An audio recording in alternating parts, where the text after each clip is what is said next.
किसान सभेचं राजूरमधून निघालेलं लाल वादळ आता लोणीपर्यंत येऊन ठेपलेलं आहे।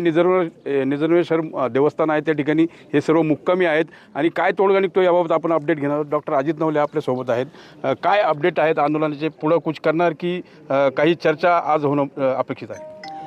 काल दुपारीसुद्धा आम्ही संगमनेरला थांबून राहिलो याच कारणासाठी की मंत्रालयामध्ये मॅरेथॉन बैठका सुरू आहेत आणि जी बैठक आमच्या उपस्थितीमध्ये झाली त्यात जे काही मागण्या मान्य करण्यात आल्या होत्या त्याचे प्रत्यक्ष आदेश काढणं, मंत्रिमंडळाची मान्यता घेणं, आर्थिक तरतुदी अनेक गोष्टींसाठी अपेक्षित होत्या। उदाहरणार्थ अर्धवेळ परिचारिकांच्या पगारवाढीसाठी आर्थिक तरतूद अपेक्षित होती। निराधार विधवा, परित्यक्त, अपंग जे आहेत गावागावातले खूप कमी रुपये त्यांना मिळतात अर्थसहाय्याचे, त्याच्याबद्दलची आमची मागणी होती।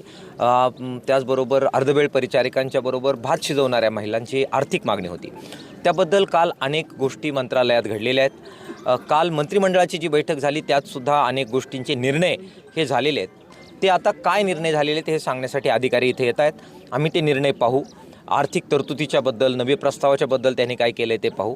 त्याचबरोबर आदिवासींच्या जमिनी नावे करण्याचा जो मुद्दा आहे, त्याचबरोबर घराच्या तळजमिनी नावे करण्याचा मुद्दा आहे, आदिवासी भागात भंडारदाऱ्याचं पाणी हे संबंध परिसराला मिळावं यासाठीच्या मागणीबद्दल काल ते म्हणालेत की आम्ही सर्वेचे आदेश दिलेले, ते खरोखर दिलेत का, त्याची प्रोसिडिंग काय आहे, शब्दरचना काय आहे, हे सगळं आम्ही पाहून घेऊ आणि मग त्यात समाधान झालं तर नक्कीच आम्ही सकारात्मक निर्णय करू।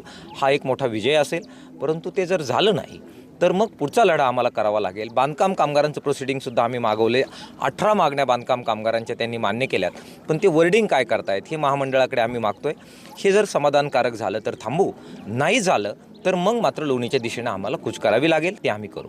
शिक्षण विभागाशी निगडीत जी मागणी आहे, जे पोषण आहार कर्मचारी आहेत किंवा महिला आहेत, त्या संदर्भात आज मंत्री दादा भुसे तुमच्याशी संवाद साधणार आहेत, पालकमंत्री संवाद साधणार आहेत। काय राज्य सरकारकडून सांगण्यात आलं आहे? अर्धवेळ परिचारिकांच्या बाबतीमधला काही निर्णय हा करण्याची प्रक्रिया काल बरीच पुढे गेली। मात्र काल दादा भुसे हे संबंध दिवसभर मंत्रालयामध्ये अवेलेबल नव्हते आणि त्यामुळे तो मुद्दा अधिक पेंडिंग राहिलेला आहे।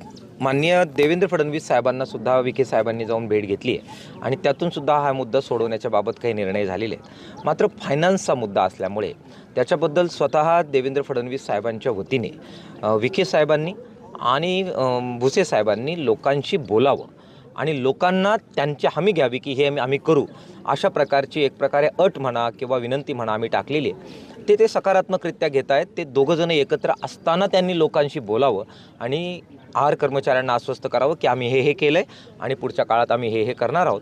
ते जर त्यांनी केलं तर त्याच्यावर तोडगा निघू शकेल। खरं तर उर्वरित ज्या मागण्या आहेत त्यासाठी आता हे आंदोलक जे आहेत ते थांबलेले आहेत। काय निर्णय होतो याकडे सर्वांचे लक्ष लागलेलं आहे। जर निर्णय झाला नाही तर मात्र हा जो लाँग मार्च आहे हा लोणीच्या दिशेने झेपावणार असल्याचं आंदोलकांचं म्हणणं आहे। मनोज गाडीकर, TV9 मराठी, लोणी, अहिल्यानगर।